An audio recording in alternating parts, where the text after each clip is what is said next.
High capacity speakers, please welcome to the stage, Jenni Catron.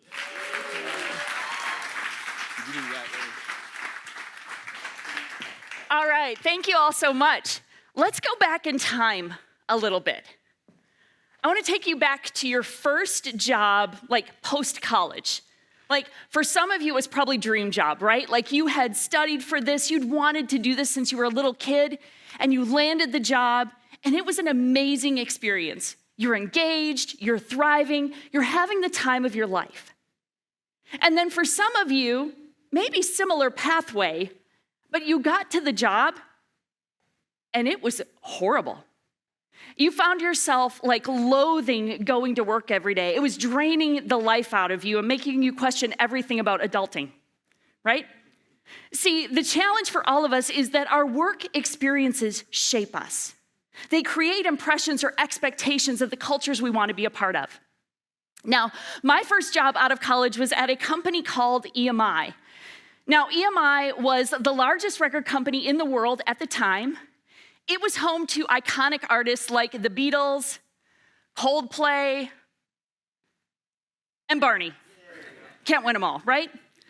But it was an amazing place, and I specifically worked for a division called Forefront Records in Nashville, Tennessee. Now, it was an amazing team.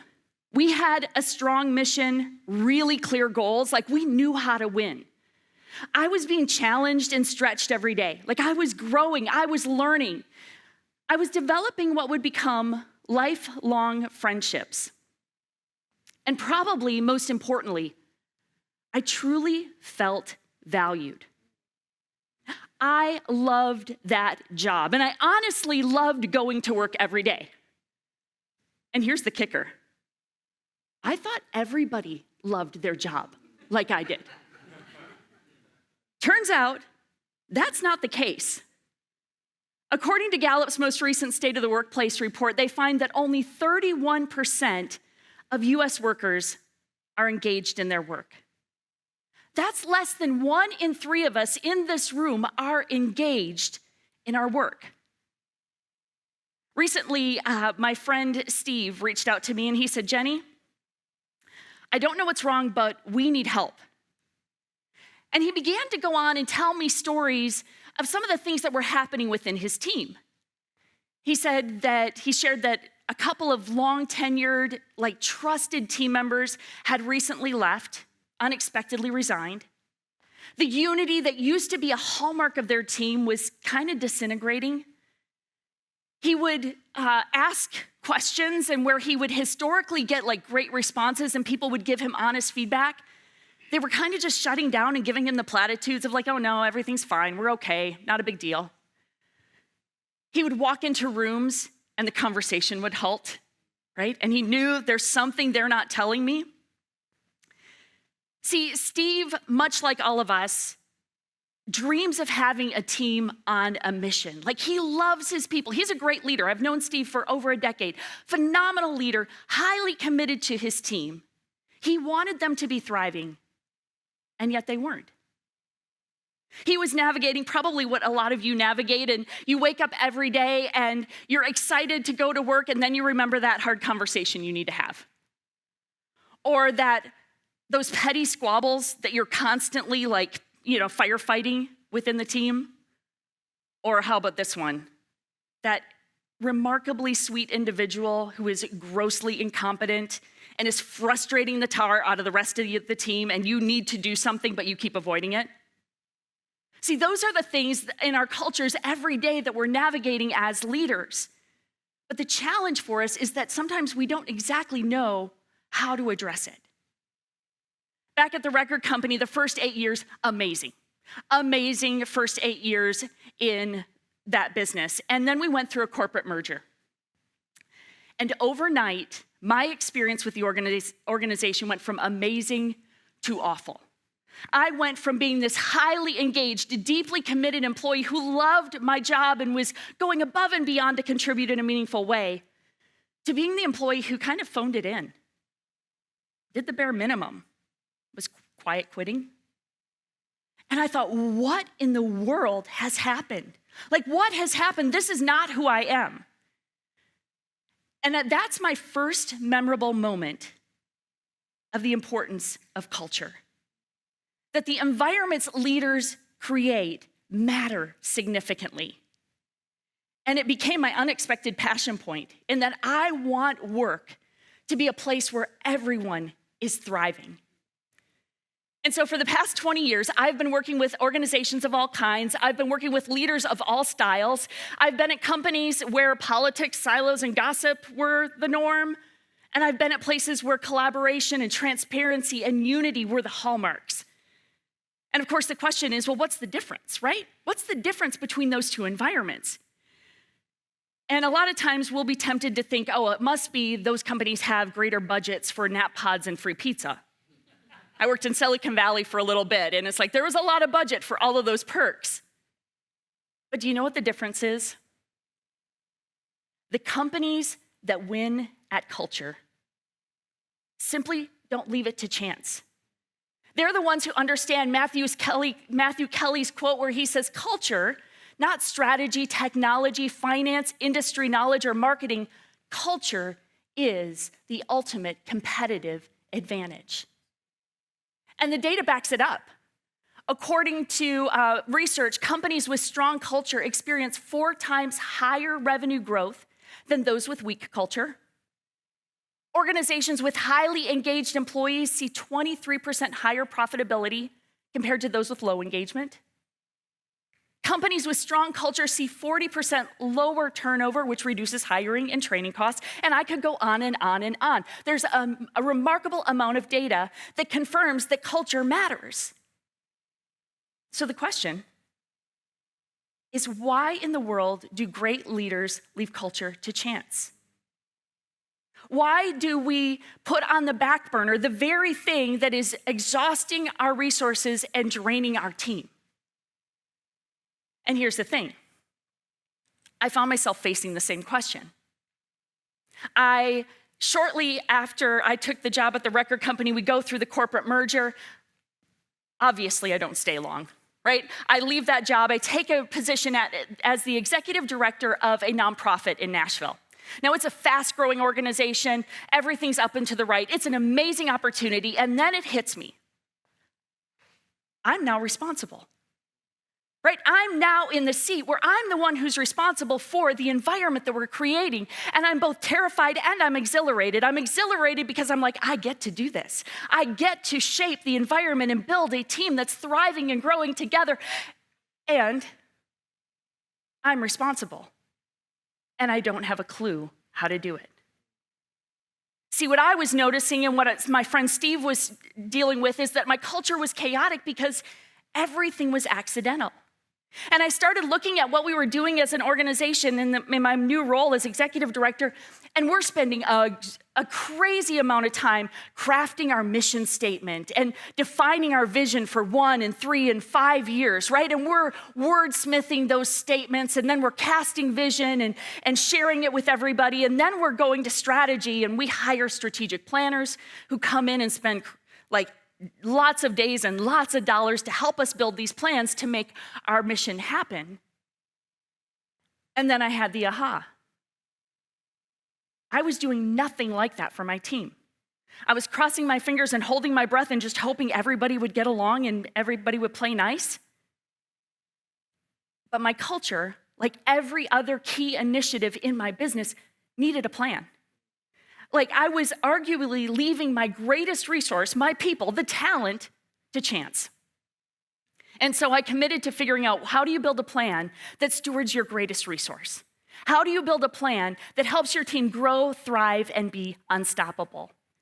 And so what I want to share with you briefly is a quick overview of something called the Lead Culture Framework. That out of that experience and working with hundreds of organizations, I've built the Lead Culture Framework to give leaders a pathway for building an extraordinary culture. And I'm gonna give you this just in brief, but I want you to look for maybe some ahas or ideas that help you kind of take a next step on your culture plan. Kind of look for yourself in these 5 phases of the framework, and then I'll give you another resource to help you kind of take another next step. But we start with just a simple assessment of where are we? What's true in our culture right now?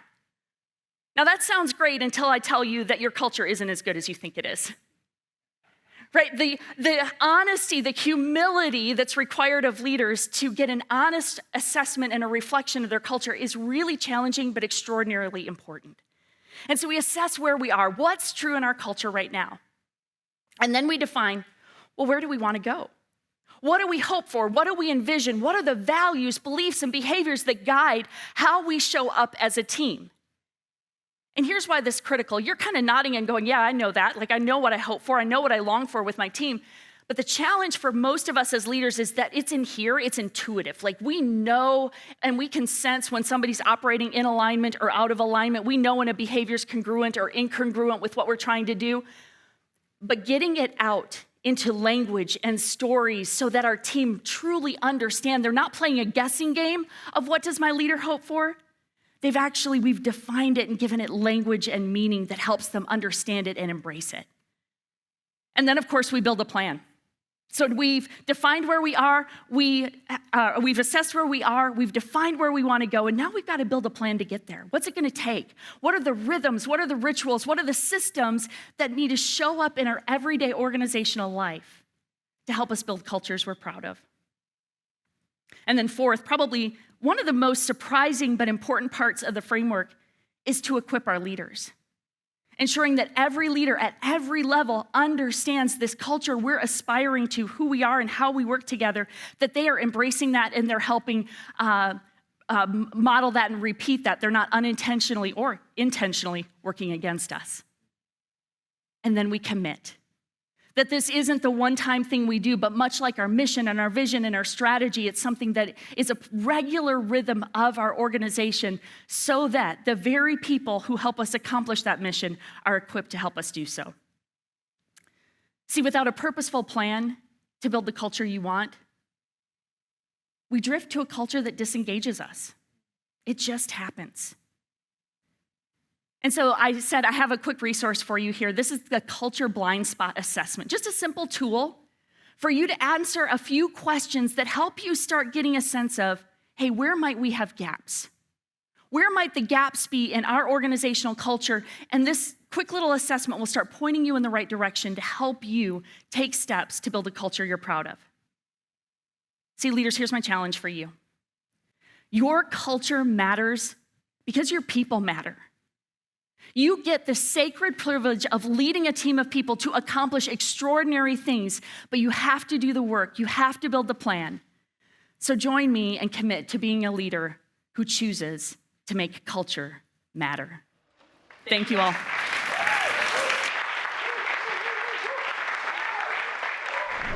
A few observations as I listened to you and watched you. First of all, I loved your energy.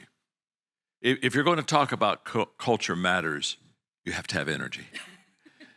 You can't be phlegmatic. You can't be laid back on something that's an important priority. And because of your energy, we felt culture mattered before you taught culture mattered. And that's a real asset in your communication. Another thing I loved is the freedom that you talked with. You seemed note-free, which means, one, you're prepared, but it also means that if you're not dependent upon notes, you're able to keep constant contact eye-wise with all the people. And as I sat at the side, I watched them. They gave you the same eye contact that you gave them, which in communication, you're a leader. How you treat the audience is how they treat you. How you look at them is how they look at you. And I thought that those were two real strengths in your talk, the high energy and just that freedom that you had of not being bound by notes and content to the place where we kind of thought maybe the notes and the content were more important than the audience. I love the way you used the one visual when you had Barney at the end. And the reason I love it, because I think visuals can be very boring, to be honest with you. But when you paused, you had two very significant things, and then you'd had that pause, which set up Barney. Before you said Barney, we all got it. But the pause made us really get it. Because you see, pausing in communication underlines important things. And you did that really well. You paused really well. You connected with your audience when you spoke about the fact that you thought everybody loved work. And everyone have sat there, and we've all been in that situation where we thought, well, I'm loving what I'm doing, so everybody's loving what I'm doing. And it was just kind of very awakening to us when you began to help us understand that our perspective and the perspective of others just is not always the same. And the fact that you came across at the end about the fact that culture mattered because it was the only competitive advantage that a company had. Now, you could have said that to us, and you did. But you shared that with us with that passion again and that energy that as I listened to you and watched you, Jenni, I thought, she not only gave us the speaking and the lesson, you live the lesson. It's one thing to say something to us, and it's another thing to show something to us. You visually showed to your audience that culture matters. Great job. Let's give her a hand one more time.